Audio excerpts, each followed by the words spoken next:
तन्हा बैठ कर ना देख हाथों की लकीर अपनी, उठ बांध कमर और लिख दे तकदीर अपनी। तो अपनी तकदीर जो होती है, अपनी डेस्टिनी जो होती है, वो आपके अपने हाथों में होती है। अपने हाथों की लकीर बदलना आपके अपने हाथों में होती है। तो दोस्तों, मैं हूं प्रकाश और स्वागत करता हूं आप सबका सरकारी परीक्षा के यूट्यूब चैनल पे, और स्वागत करता हूं आप सबका डेली करंट अफेयर के वीडियो सीरीज में। यहाँ पे हम करंट अफेयर को डिस्कस करते हैं the form of multiple choice questions, और साथ में जानते हैं उनसे जुड़े हुए कुछ स्टैटिक पॉइंट्स भी। तो इस वीडियो को आप लास्ट तक देखें, और जो भी इंपॉर्टेंट पॉइंट्स आ रहे हैं, जो करंट अफेयर के भी पॉइंट्स आ रहे हैं, उन्हें आप नोट डाउन करते चलें। आपके डेली बेसिस पर एक नोट्स बन दी जाएगी।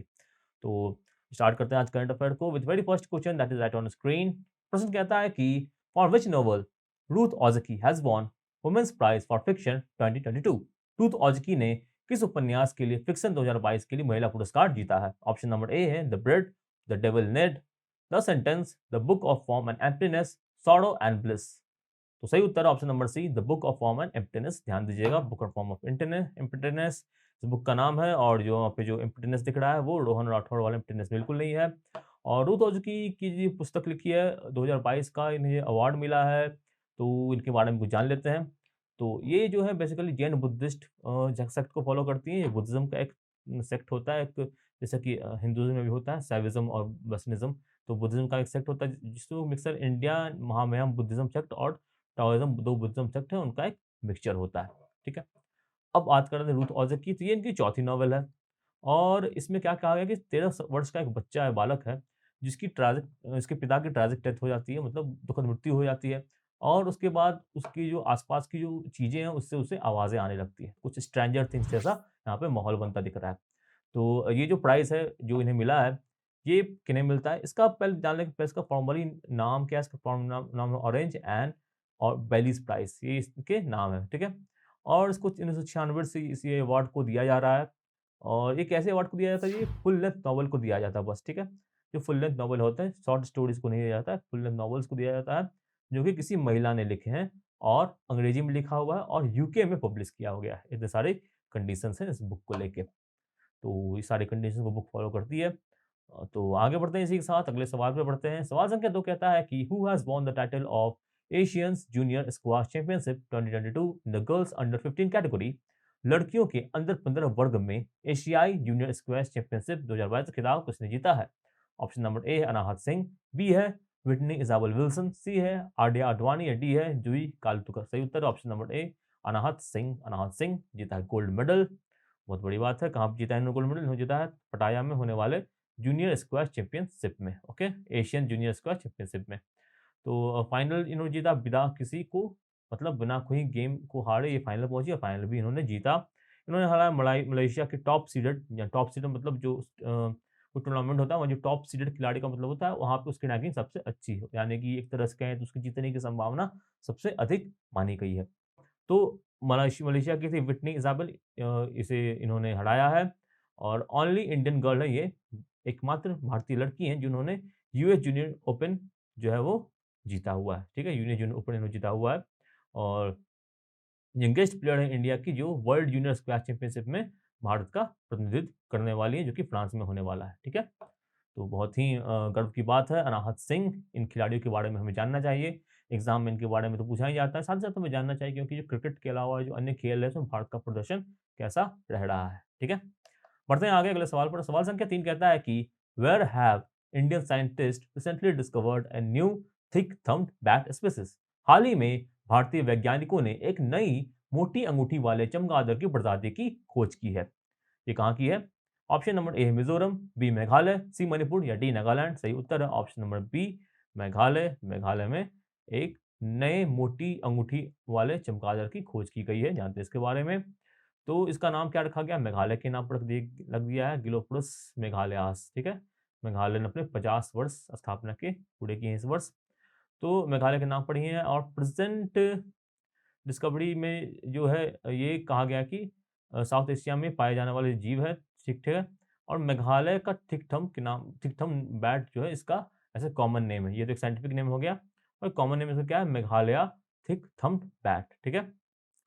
अब बात करें तो भारत में जो बैट की 131 प्रजातियां, यानी कि चमगादड़ की 131 प्रजातियां खोजी जा चुकी हैं। और मेघालय में सबसे अधिक 67 प्रजातियां जो है चमगादड़ की प्राय पाई जाती हैं। ठीक है? और मेघालय को आप जानते हैं क्यों जाना जाता है? बहुत सारी वर्षा के लिए।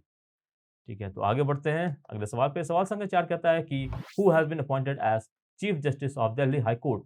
दिल्ली उच्च न्यायालय के मुख्य न्यायाधीश के रूप में किसे नियुक्त किया गया है? Option number A justice Vipin Sanghi, B justice Ujjal Bhuyan, C justice Satish Chandra Sharma, D justice B S. Patil. सही उत्तर option number C justice Satish Chandra Sharma. और ये नहीं बनाया गया दिल्ली उच्च न्यायालय का मुख्य न्यायाधीश। ध्यान रखिएगा chief justice of Delhi high court. Difference between supreme court and high court. Delhi high court के चीफ जस्टिस के रूप में इन्हें नियुक्त किया गया है।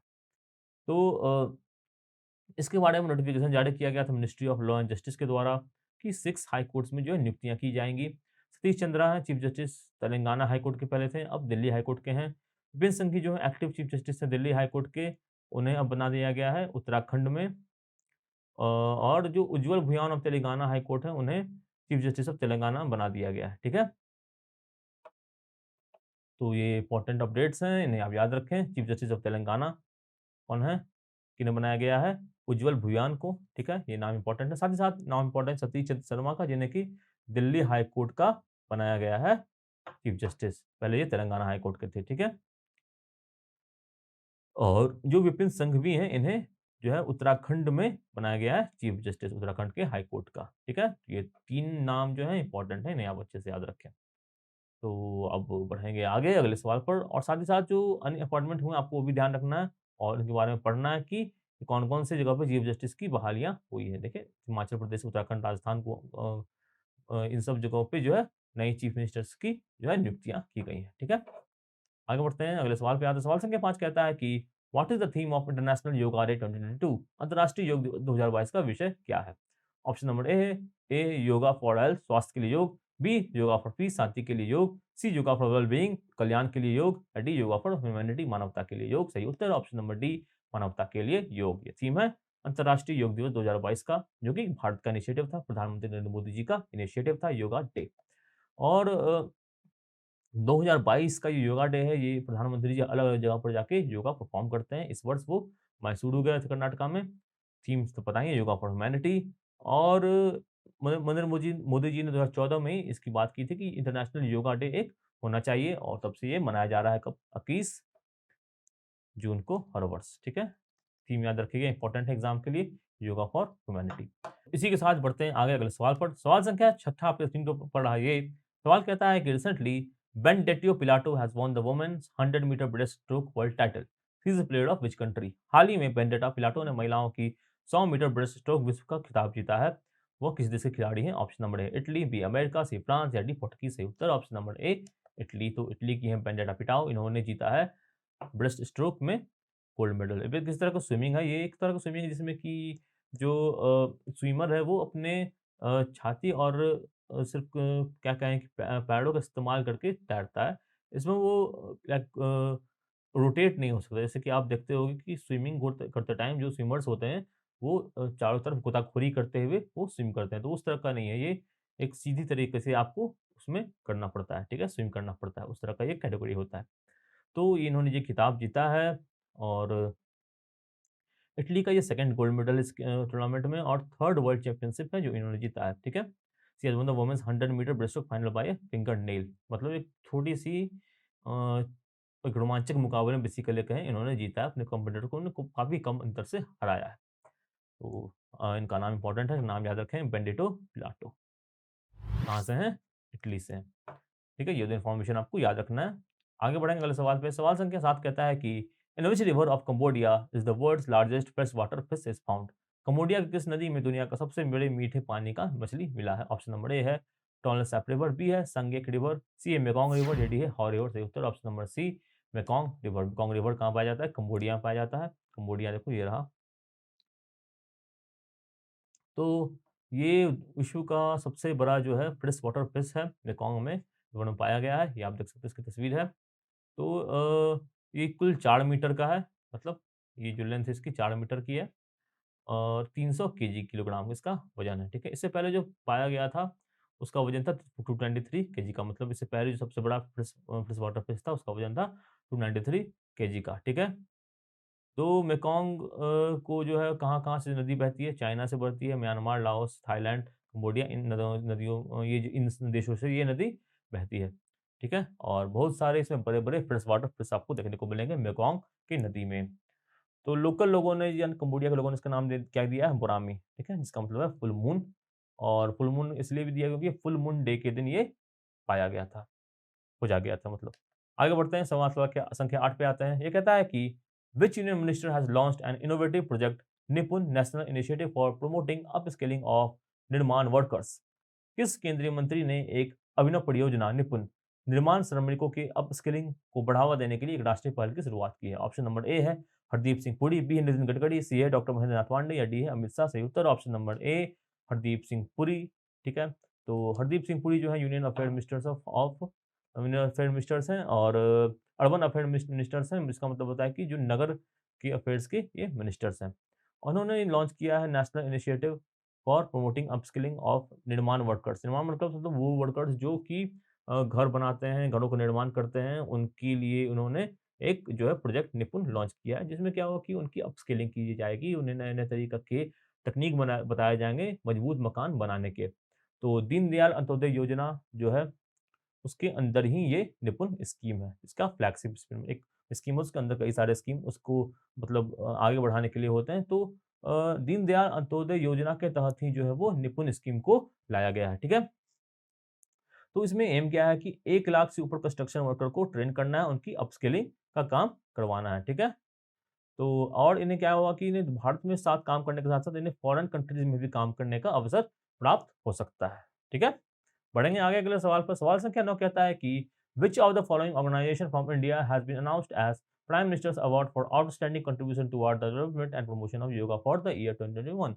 भारत के निम्नलिखित में से किस संगठन को वर्ष 2021 के लिए योग के विकास और संवर्धन में उत्कृष्ट योगदान के लिए प्रधानमंत्री पुरस्कार के रूप में घोषित किया गया है? ऑप्शन नंबर ए है world vision India, B the divine life society, C smiley children society या डी दीपाला। सही उत्तर है option number B divine life society. Prime minister award मिला है योगा डे के लिए, ठीक है। तो ये जो अवार्ड मिला है वो भिकू संघेस्मा को मिला है, ठीक है, लद्दाख के हैं। मार्कोस विनिकुस रोजो राड्रिगेज को मिला है, ठीक है, जो कि ब्राज़ील के हैं और 2 ऑर्गनाइजेशन जो कि हैं डिवाइन लाइफ सोसाइटी और ब्रिटिश व्हील ऑफ योगा, इन 2 को मिला है, ठीक है। डिवाइन लाइफ सोसाइटी कहाँ की है? उत्तराखंड की है और ब्रिटिश व्हील योगा जो यूनाइटेड किंगडम की सोसाइटी है। सारे जो नाम है वो आ सकते हैं एग्ज़ाम में।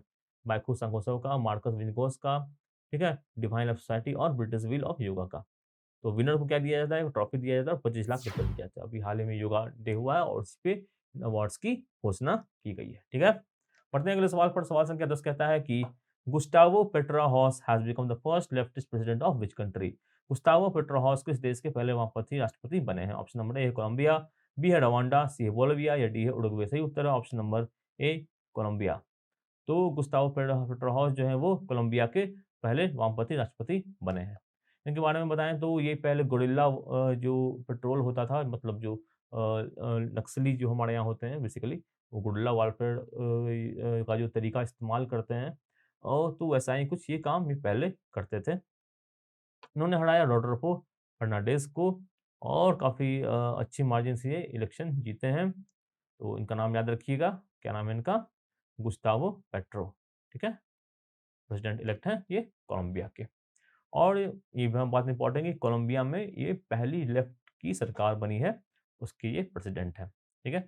इसी के साथ समाप्त करते हैं आज करंट अफेयर के सेशन को। आशा करता हूँ ये वीडियो आपको अच्छा लगा हो तो लाइक कीजिए, शेयर कीजिए दोस्तों के साथ, कमेंट कीजिए आप किस तरह के वीडियो देखना चाहते हैं, किस तरह के एग्ज़ाम्स की वीडियो सीरीज़ आप देखना चाहते हैं। कई सारे वीडियो सीरीज़ हमारे प्लेटफ़ॉर्म पे चल रहे हैं, रीट के आरआरबी ग्रुप डी के तो आप या आपके मित्र इस तरह के एग्ज़ाम देते हैं, तो आप उन्हें ज़रूर सर्च करें। साथ ही साथ आप हमें सब्सक्राइब करें, सरकारी परीक्षा को सब्सक्राइब करें और बेल आइकन को दबाना तो बिल्कुल ना भूलें। इससे क्या होगा, जो भी इम्पोर्टेंट नोटिफ़िकेशन आएगी, जो भी इम्पोर्टेंट अपडेट्स आएँगी, वो आपको तुरंत देखने को मिल सकती हैं। तो स्वस्थ रहें, सुरक्षित रहें, अपना ख़्याल रखें, अच्छे से पढ़ाई-लिखाई करें और अपना सपने पूरे करें। मिलते हैं जल्द ही, तब तक के लिए have a nice day and जय हिंद।